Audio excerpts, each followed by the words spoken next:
목종 스님의 월요 법문.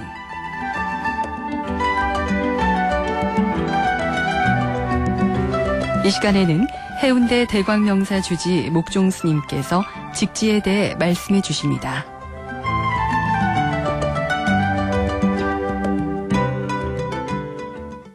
안녕하세요. 대광명사 목종입니다. 오늘이 벌써 2월 13일. 한 달이 넘게 흘렀죠. 엊그제 시작한 것 같은데 세월은 참으로 무상하게 흘러갑니다. 또 며칠 전에 동안거 해제를 했습니다.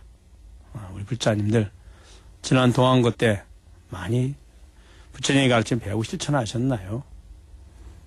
얼마만큼 스스로에게 변화가 일어났는지 한번 점검해 보시기 바랍니다. 오늘도 직지에 대해서 여러분들과 함께 보도록 하겠습니다. 교재 46쪽입니다. 꽃을 드니 미소하다. 그래서 염화미소이라 하죠. 세종께서 영축산에서 펄법을 하실 때 하늘에서 4가지 꽃이 비가 오듯이 쏟아졌다. 흔히 꽃비가 내렸습니다. 세종께서 드디어 꽃을 들어 대중에게 보였는데 가섭존자가 핑긋이 미소하였다. 세종께서 말씀하셨다. 나에게 정법의 눈과 열반의 미묘한 마음이 있는데 그것을 마가섭에게 부축하노라. 정법 안장 열반 묘심이라 합니다. 참 한 폭의 그림과 같은 그리고 시와 같은 모습입니다. 흔히 삼처전심이라는 말이 있습니다. 부처님이 제자에게 마가섭존자님에게 법을 전하는 세 곳에서 법을 전했다. 삼처전심이라 합니다. 첫 번째가 염화미소. 지금 말씀드리는 것이 부처님이 영초에서 법을 설하는데 하늘의 천인들이 꽃을 뿌렸습니다. 꽃비가 막 내리는데 그 중에 그 꽃, 연꽃 한 송이를 이렇게 잡고 가만히 들어 보이셨습니다. 그러자 모든 대중들이 어리둥절해서 부처님 왜 저러시지? 라고 했습니다. 그럴 때 가섭존자만이 빙그레 웃었거든요. 그래서 부처님께서 말씀하시기를 나에게 정법안장과 열반묘심이 있는데 이것을 가섭존자에게 전한다. 이심전심 이런 말이 됩니다. 두 번째는 다잡다점 반분자라 합니다. 그 다자신탑 있습니다. 다자모신이라고도 하고요. 그 신전에서 이제 부처님이 신전 앞에서 법문설하는데 부처님께서 법문설할 때는 이제 미리 이제 이동을 하다가 이곳에서 법문설하고 하면 좋겠다라고 부처님께서 말씀하시면 이제 제자들에게 가서 이제 제자들이 각 마을에 가서 탁발을 갈 때 다 이야기를 합니다. 언제 어디에서 부처님 법을 설할 테니까 모두 모이시오라고 하고 또 높은 장대를 만들어 세워놓고 거기다 깃발을 달아놓습니다. 그것이 바로 당간이죠. 당간. 그 깃발을 당이라 하고 기둥을 당간이라 합니다. 당간. 그리고 그 기둥을 고정했던 것을 당간 지주 이렇게 말하죠. 근데 높이 깃발을 달아놓고 많은 곳에서 보면 저곳에서 부처님 법을 설하려고 하시는구나 알게 했습니다. 그래서 그 이야기를 듣고 전해들은 많은 이제 사람들이 이제 성민들이 부처님 법을 듣고서 오는 거죠. 그래서 다자신탑 앞에서 이제 부처님 그 법을 설하는데 이미 많은 청중들이 왔습니다. 부처님 법을 설하면 보통 대승경전에서는 부처님의 그 좌우에는 10대 제자들이 이렇게 있습니다. 그 다음에 앞쪽에는 아라한들이 1200제대 아라한들이 있고요. 그리고 부처님 또 그 뒤쪽으로는 바로 뒤쪽으로는 보살들이 대승 보살들이 우리가 말하는 관세음보살, 대세지보살, 문수보살, 이런 보살들이 가득 있고요. 또 그 뒤쪽에는 위에나 옆쪽에는 누가 있냐면 천신들이 구름대같이 모여서 법을 듣습니다. 그리고 그 1200제대 아라한 뒤쪽에는 비구들이 있습니다. 다른 나머지 비구들이 깨달음 얻지 못한 비구들이 비구니들이 삼위삼인이들이 듣고요. 그 뒤쪽에는 이제 국왕이나 귀족이나 이런 이제 부채자들이 듣고 또 그 뒤로는 일반인 백성들이 가득 있는 거죠. 그래서 인산인해를 이루니 이 가섭존자는 항상 이제 좀 부처님 법문을 사람 좀 그 근처에 약간 떨어진 곳에 계셨습니다. 홀로 이제 수행을 하셨거든요. 그래서 두타행 이렇게 말하죠. 그래, 그 소식을 늦게 알고 늦게 오게 됐습니다. 와보니까 이미 가득 차서 어디 들어갈 곳이 없었습니다. 앉을 곳이 없었어요, 자리가. 그러자 부처님께서 가섭존자를 부르십니다. 그리고는 당신이 앉았던 법자를 반으로 나눠줬습니다. 그래서 이것이 다잡탑전 반분좌라고 해서 부처님께서 당신의 자리를 반으로 나눴다. 즉 부처님이 가섭존자에게 법을 전해준 증표이다라고 했습니다. 그래서 요즘도 법을 전할 때 법문을 이제 제자들에게 전할 때 법을 전할 때 그 증표로 먼저 스승이 전반부의 법문을 설하고 그 다음에 후반부의 법문을 법을 이어받은 전법 제자가 와서 법문을 설합니다. 이게 전통이 됐거든요. 자, 그 다음에 또 한 가지가 이제 마지막 열반하실 때 곽시쌍부를 합니다. 대부분 부자님들은 아실 건데 부처님이 이제 열반하시면서 아난존자에게 유언을 하십니다. 내가 열반하고 나서 바로 화장을 하지 말고 가섭이 올 때까지 기다려라. 이런 얘기를 합니다. 가섭존자는 말씀드린 것처럼 부처님과 좀 떨어져서 이렇게 항상 수행을 했기 때문에 부처님 열반하신 소식을 늦게 알았습니다. 그래서 이제 그 이야기를 아난존자 듣고 이제 알겠습니다. 라고 부처님께 말씀을 드리고는 이제 부처님 돌아가시고 장례질 준비를 했습니다. 다비식을 절차를 준비했죠.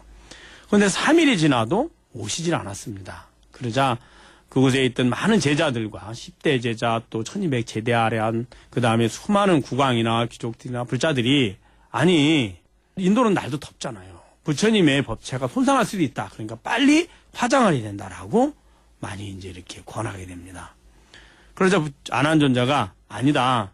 부처님께서 가섭존자가 올 때까지 기다리라 했다라고 얘기를 합니다. 그래 또 3일이 지났습니다. 그래도 안 오는 거였습니다. 그래 또 안 된다. 빨리 화장을 해야 된다. 그래서 불을 붙였는데 그 나무가 불이 자꾸 꺼지는 겁니다. 그래서 아주 역시 부처님의 말씀을 따야 되겠다라고 기다려 7일 만에 왔습니다. 7일 만에 와서 가섭존자는 부처님께 법을 이어받았죠. 부촉을 받기도 했고 그랬음에도 불구하고 열반을 임종을 지키지 못했죠. 그래서 또 자기가 들어오다 보니까 늦게 오다 보니까 이제 부처님이 돌아가시자 그 인도가 그 당시에 이제 8개 나라로 있었습니다. 그 8개 나라에서 그 왕들이 각자 군대를 끌고 왔습니다. 왜냐하면 부처님의 유해를 우리나라에서 더 부처님이 오래 계셨으니까 우리 유해를 우리가 가져가야 되나 서로 주장이 됐고 전쟁이 일어나기 일촉즉발이었거든요. 그것을 이제 제자들이 중재를 해서 부처님을 돌아가시고 나서 화장하면 그 화장에서 나온 그 죄를 똑같이 나눠줄 테니까 전쟁을 하면 안 된다. 그건 부처님의 가르침에 어긋난다라고 했습니다. 근데 그래서 이제 기다리고 있었는데 이제 국왕이 오고 귀족들이 오고 대신들이 왔으니까 어때요? 군사들이 다 어차피 또 전쟁을 할 거다라는 생각을 했기 때문에 많은 군사들 데리고 왔습니다. 그래서 가섭존자 늦게 들어오려고 하니까 들어갈 수가 없었습니다. 장례식장으로, 다비식장으로. 그래서 막 욕심각심하는 걸 보고 소란스럽길래 이제 아난존자가 가서 보니까 가섭존자가 이제 그곳에서 이제 군사들하고 실갱이를 하고 있었습니다. 그때 이제 아난존자가 가서 가섭존자를 모시고 부처님이 유해가 있는 법차가 있는 곳으로 오죠. 그래서 가섭존자는 부처님의 임종도 지키지 못했고 또 들어오려고 하니 그 군사들에게 막혀서 들어오지도 못했고 또 많이 이렇게 신경을 했고 실랑이를 벌였죠. 그래서 부처님의 유해를 뵙고 보고 이제 슬픔에 이제 슬퍼서 합장을 하면서 부처님의 유해를 3바퀴를 돕니다. 그리고 부처님의 이제 관에 이렇게 손을 이렇게 딱 대자 부처님의 관은 이미 3중관으로 되어 있었거든요. 전단양, 은관, 금관 이렇게 나눠져 있었어요. 이렇게 3중관으로 되어 있었습니다. 근데 그 3중관으로 되어 있던 그 부처님의 유해가 이미 돌아가서 7일이 지났는데 관뚜껑이 벌컥 열리면서 2발이 관 밖으로 나왔습니다. 그리고 이제 그 관 밖으로 나온 그 부처님의 그 발을 가섭존자가 이렇게 만지면서 예를 드리자 다시 관 안으로 발이 들어갔고 그리고 나서 관이 저절로 하늘을 공중으로 솟구쳐서 저절로 불이 붙어가지고 화장이 됐습니다. 다비식이 됐죠. 그리고 나서 그 유해가 8말 늑대라는 그 사리가 나오게 됐습니다. 그 사리를 다 8등분해서 그 당시 8개 나라에 나누어졌다라는 기록이 있습니다. 그때 관뚜껑을 열고 부처님이 두 발이 나왔다. 그것을 곽시쌍부다. 그래서 부처님께서 우리 언어로 하는 것, 문자로 하는 것, 행위로 하는 이런 법이 아닌 그 마음의 진실한 법, 열반 묘심이라죠. 그 법을 가수전자에게 다시 한번 전했다는 것을 보여준 것이다. 그래서 삼처 전심, 여마미소, 또 다잡탑전 반분자, 또 곽시쌍부, 이 세 가지를 삼처 전심이라 합니다. 선문에서는 부처님께서 가수전자에게 법을 전한 세 가지 그런 이야기를 하죠. 그 중에 이제 여마미소를 지금 이야기하고 있는 겁니다. 다시 한번 볼까요? 세종께서 영축산에서 설법을 하실 때 하늘에서 네 가지 꽃이 피가 오지 쏟아졌다. 흔히 꽃비가 내린다 이런 말하죠. 세종께서 드디어 꽃을 들어 대중에 보였는데 가수전자가 핑긋이 미소였다. 법문을 막 하는데 하늘에서 꽃이 막 떨어지니까 꽃을 이렇게 잡고 대중에 이렇게 들어 보인 거예요. 다른 사람들은 모든 제자들 어리둥절해서 부처님 왜 말씀을 안 하시고 가만히 계시지? 라고 했는데 가수전자만 빙그레 웃었습니다. 그러자 부처님께서 말씀하셨다. 세종께서 말씀하셨다. 나에게 정법의 눈과 열반이 미워한 마음이 있는데 그것을 마하가섭에 붙여하노라. 이 여마미소라는 것이거든요. 그 여마미소 우리 화두이기도 합니다. 자, 무슨 의미로 부처님께서는 꽃을 들어 보이셨고 대중에게 들어 보이셨고 그 다음에 그 가수존자는 그 부처님의 뜻을 어떻게 알아서 미소를 지었을까요? 자, 여러분 한번 곰곰이 생각해 보세요. 어떤 의미가 있을까요? 진리에서 보면, 진여자성의 입장에서 보면 사실은 이 모든 것이 실체하지 않습니다. 실체하지 않고 내 마음의 업식에 비춰진, 내 진여자성에 비춰진 내 마음의 업식의 환영의 모습이거든요. 그 환영의 모습 순간순간이 다 진리의 모습입니다. 우리는 부처님의 진리, 부처님 법 하면 부처님께서 말씀하신 말씀, 또 그것을 문자로 표기한 부처님의 법, 이런 것들을 주로 부처님의 법이라고 이야기를 하죠. 그런데 부처님께서 말씀하신 언어, 그리고 그것을 문자로 표기한 부처님의 법, 경전이죠. 경을론 3장이라고도 합니다. 경은 부처님께서 말씀하신 거고, 율은 그 말씀을 배우고 실천함에 있어서 지켜야 될 규칙들을 말합니다. 그리고 노는 경과 율이 부처님의 법을 해석하는 자에 따라서, 사람에 따라서 다 다르게 해석이 됩니다. 왜냐하면 그 해석하려고 하는 사람의 근기에 따라 달라지거든요. 부처님 법이 예를 들어서 1부터 100까지, 100이 완전하고 처음이 1이라면 본인의 그것을 읽고 배우고 해석하는 사람이 근기가 10이면 10만큼만, 지혜가 10만큼 있으면 10만큼만 해석하게 되는 겁니다. 그래서 20인 사람이 보면 틀리지는 않았지만 부족하다라고 여기게 되겠죠. 근데 20인 사람이 해석을 한 것을 30인 사람이 보면 또 다르게 됩니다. 그래서 부처님이 입적하시거나 부처님 계실 동안은 논은 없었습니다. 부처님께 질문을 하고 부처님께 설명을 들으면 됐거든요. 근데 부처님께서 입적하시고 나자 한 100년쯤 지나니까 이제 다 각자 부처님의 경을과 율을 해석하는데 조금씩 차이가 나기 시작했던 겁니다.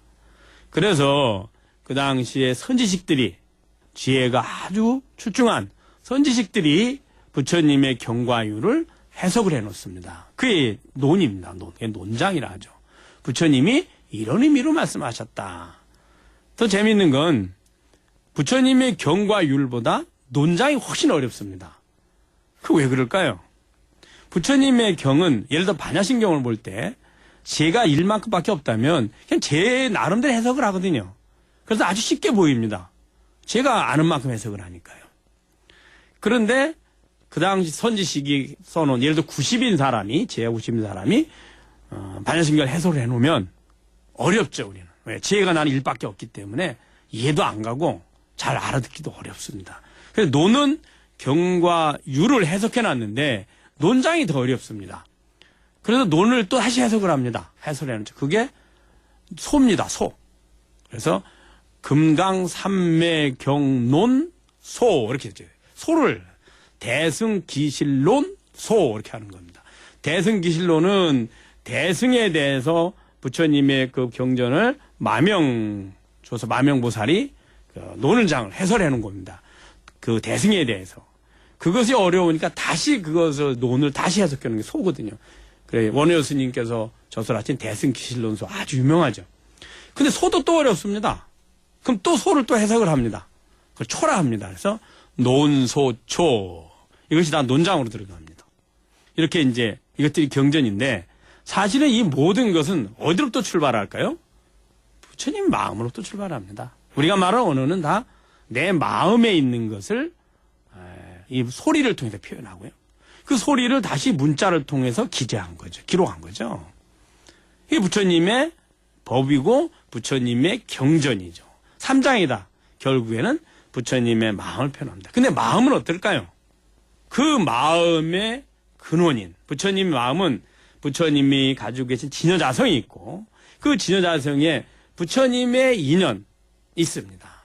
그 나라는 인연이 있거든요. 중생은 나라는 것이 실체한다고 집착을 하지만 부처님은 그 나라는 것이 실체하지 않으면 알지만 그 인연이 있습니다. 그것을 통해서 원력을 세웠고 원력을 통해서 실천해왔고 그것이 다 부처님의 공덕이고 원력이고 인연이거든요. 그 인연에 따라서 이제 그 표현을 해주는 겁니다. 결국에는 모든 것이 진여자성에서 출발을 하고 그것이 또 나라는 개체 또 나라는 개체를 통해서 나에게 현재 이전에 내가 행한 행위들의 기억, 업식이죠.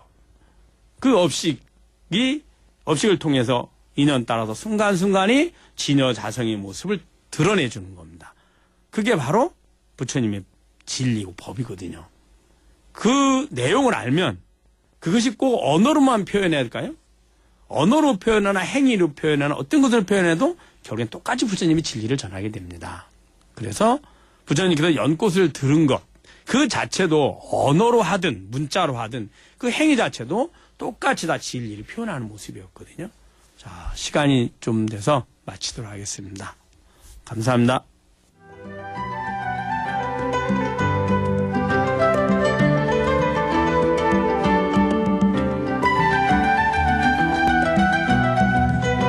지금까지 해운대 대광명사 주지 목종 스님께서 직지에 대해 말씀해 주셨습니다. 다음 주 이 시간에도 목종 스님의 법문이 계속됩니다. 성불하십시오.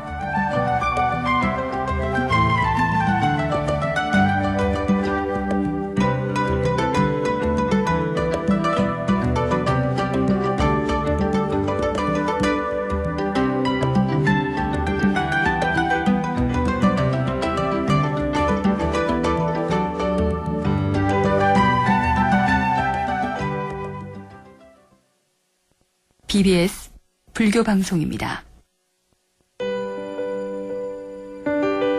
반야참회의 저자이며 구례 화엄사 강사이신 해룡 스님의 참회법 강의가 개설됩니다. 강의에서는 불교 신행의 기본인 참회에 대해서 어떤 행위를 어떤 방법으로 참회하는지 자세히 지도합니다. 화요일 저녁 7시에 시작하는 입문반은 2월 14일 개강하고 토요일반은 교리를 포함해 3개월간 진행하며 2월 18일 10시에 개강합니다. 장소는 부산진여갑 한국불교연구원 부산구도회 법당입니다. 불사 여러분의 많은 동참 바라며 문의는 051-781-0543, 051-781-0543번입니다. 넓은 세상 밝은 마음 맑은 불교를 지향하는 연산동 해원정사에서는 매월 음력 초하루 초사흘 해원정사 주실이신 고산 큰스님을 모시고 불자들의 신행생활과